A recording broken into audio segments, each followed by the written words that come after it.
हरिओम. योगदास श्री जयगणेश जोशी यांनी केलेले आत्माराम या ग्रंथाचे हे निरूपण. अध्याय पहिला, ओवी क्रमांक 8. तया निजपदाकडे आनंदे वृत्ती वावडे, पद लाधली या जडे तद्रूप होऊनी. निज म्हणजे उपजत, मूलभूत. वाव म्हणजे निश्चयार्थी. सद्गुरु कृपेने आपण पंचमहातत्वे पार करून योगधामी पोचतो. श्री समर्थ सांगतात की तेथे केवळ आनंद वृत्ती असते. ही आनंद वृत्ती कशी असते तर निश्चयात्मक असते. एकदा ही अशी आनंद वृत्ती आपल्यात मांडली की आपण त्यातच तद्रूप होतो. आपण त्यापासून कधीही ढळत नाही. आपल्या स्वतःच्या मूलभूत नैसर्गिक स्वभावावर प्रकाश टाकणारी ही ओवी आहे. तसेच असा हा आपला मूलभूत नैसर्गिक स्वभाव आपण टिकवावा आणि तो कसा टिकवावा याचा उपदेश श्री समर्थांनी येथे केला आहे. त्यायोगे सर्वसामान्य जनांना, विशेष करून जे आयुष्याची वाट चुकलेले आहेत, त्यांना अध्यात्माचे महत्त्व समजावे असाही यात श्री समर्थांचा हेतू आहे. आनंद हा आपला मूलभूत स्थायी नैसर्गिक स्वभाव आहे. आनंद हा मूलतःच अद्वैत आहे. आनंदाच्या विरुद्ध काहीही नाही. यामुळे आनंद हा आपला स्वचा भाव आहे असे म्हणणेही योग्य नाही. येथे भावभावनांचा प्रश्नच येत नाही. आपण आनंदी आहोत असे म्हटले पाहिजे. याप्रमाणे आपण सदा सर्वदा आनंदीच असायला पाहिजे. आनंद हीच आपली नियती आहे. आपण कोणताही प्रसंग घडला, घटना घडली की ती जशी आहे तशी स्वीकारत नाही. आपण नियतीचा स्वीकार करत नाही. आपण साक्षीत्व सोडतो. त्यामुळे आपल्यात भावभावना निर्माण होतात. याचा फार वाईट परिणाम असा होतो की आपण मूलतः आनंदात, अद्वैतात असलेले आपले आपणच द्वैतात ढकलले जातो. काहीही कारण नसताना द्वैतात फेकले जातो. अर्थातच त्याचे दुष्परिणाम आपल्याला भोगावे लागतात. आपण छान आनंदात असतो. आपला मुलगा पहिल्या क्रमांकाने पास होतो. आता यात उचंबळून येण्यासारखे काहीही नाही. त्याच्या यशाचे कौतुक करावे, त्याला शाबासकी द्यावी, आशीर्वाद द्यावेत. पण म्हणून काय, आकाश खाली ओढून घेतल्यासारख्या जल्लोष करण्याचे काहीही कारण नाही. यामुळे आपले साक्षीत्व सुटते आणि आपण आनंदातून सुखात ढकलले जातो. त्या भरात आपण पेढे वाटतो. यात भान राहत नाही की अन्य विद्यार्थी पहिले आले नाहीत म्हणून आपला मुलगा पहिला आला आहे. याचा अर्थ आपल्या मुलाच्या पहिल्या येण्यात त्यांचाही वाटा आहे. त्यांना आपण यासाठी पेढे देऊ शकतो का? तसे नसेल तर आपणही पेढे खाऊ शकत नाही. मुलगा पहिला आला तर साक्षीत्व न सुटता त्याचा स्वीकार करावा, शांत राहावे. आपल्या घरी मयत होते. आपण आपल्या प्रिय व्यक्तीला कायम करता दुरावतो. आपण तत्क्षणी आनंदापासून ढळतो. आपण अशा व्यक्तीच्या सहवासाला कायम करता मुकतो. म्हणून आपल्याला वाईट वाटते. हे स्वाभाविक असते. काही कालावधीनंतर आपल्याला अशा व्यक्तीच्या दुराव्याची सवय होते आणि आपल्या वाईट वाटण्याची तीव्रता कमी होते. परंतु आपल्याला वाईट वाटण्याबरोबर दुःखही येते, दुःखही होते.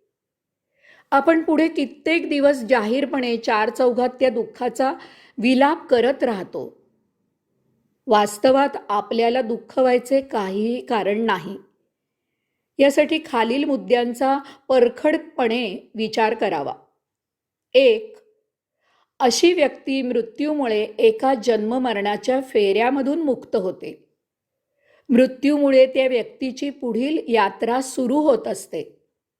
यामुळे मृत्यू हा त्या व्यक्तीसाठी आनंदाचा क्षण असतो. मग आपण अशा वेळी दुःखी का व्हायचे?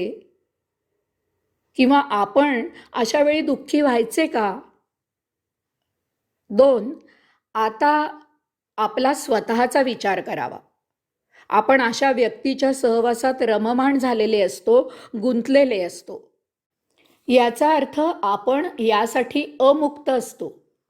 आता अशा व्यक्तीच्या मृत्यूमुळे आपणही त्या व्यक्तीपासून मुक्त होतो. हे आपल्या स्वतःच्या मुक्तीसाठी चांगले असते. इतके दिवस त्या व्यक्तीचा सहवास मिळाला यात समाधानी असावे. मग आपण अशा वेळी दुःखी व्हायचे का? 3. मृत झालेल्या व्यक्तीचा अंशात्मा देह त्याग केल्यावर तत्क्षणी पुनर्जन्म घेत नाही. त्याच्या संचिताप्रमाणे त्याला यमधर्मानुसार माता, योनी, कुटुंब, प्रदेश इत्यादीचा शोध घ्यावा लागतो. यासाठी 3 ते 10 दिवसांचा अवधी गृहीत धरलेला आहे. तोपर्यंत तो अंतराळामधून आपल्या गोतावळ्याशी संपर्कात असतो. यासाठी अशा घरी नातेवाईक भेट देतात. त्यायोगे अंशात्म्याला त्यांची भेट होते. अशा वेळी तेथे रडारड सुरू असेल तर ते त्याला कितपत रुचेल? अशामुळे तो अंशात्मा आनंदात असू शकेल का? मग आपण अशा वेळी दुःखी व्हायचे का? 4. अशा प्रकारे मृत्यू झाल्यामुळे जर आपण दुःखाचे आवेग काढत, रडण्याचे कड काढत, दुःखी चेहरा करून बसू लागलो तर आपल्या कुटुंबियांवर, आपल्या संपर्कात असलेल्यांवर याचा काय आणि कसा परिणाम होईल याचा जरा विचार करावा. असे लोकही विचलित होतील आणि यथाकाळी आपल्याला टाळू लागतील. मग आपण अशा वेळी दुःखी व्हायचे का? 5. आता आपला स्वतःचा विचार करावा. कोणाचाही मृत्यू अटळ आहे आणि ते होऊन जाते. याचा स्वीकार करणेच योग्य असते. परंतु जर आपण असे दुःखी होऊन बसलो तर आपल्या स्वतःच्या जीवनाचा अत्यंत बहुमोल असा वेळ आपण वाया घालवत असतो. याच काळात आपण छान जीवन जगावे आणि आपले संचित संपविण्याचा प्रयत्न करावा. आपल्याला अजून पुढे बराच काळ जगायचे आहे आणि मुक्त व्हायचे आहे. मग आपण अशा वेळी दुःखी व्हायचे का? 6. अशा प्रकारे दुःखी होऊन बसण्याने आपण आपल्यापेक्षा लहान असलेल्या भावी पिढीला चुकीचा संदेश देत असतो. याचा त्यांच्यावर फार वाईट आणि तोही दूरगामी परिणाम होत असतो. त्यांच्यासाठी चुकीचा आदर्श, पद्धत, पायंडा घातला जातो. मग आपण अशा वेळी दुःखी व्हायचे का? आपण स्वतः मूलतः आनंद घन आहोत. आनंदाचे झाड आहोत. आपण आनंदात जीवन जगत असतो. आनंद अद्वैत आहे. त्याविरुद्ध काहीही नाही. परंतु प्रसंगाने आपण अशा अद्वैतामधून सुख किंवा दुःख अशा द्वैतात प्रवेश करतो आणि येथे आनंदी जीवनाचा त्याग करून द्वैतात आयुष्य जगत असतो. यास्तव नियतीसमोर जसे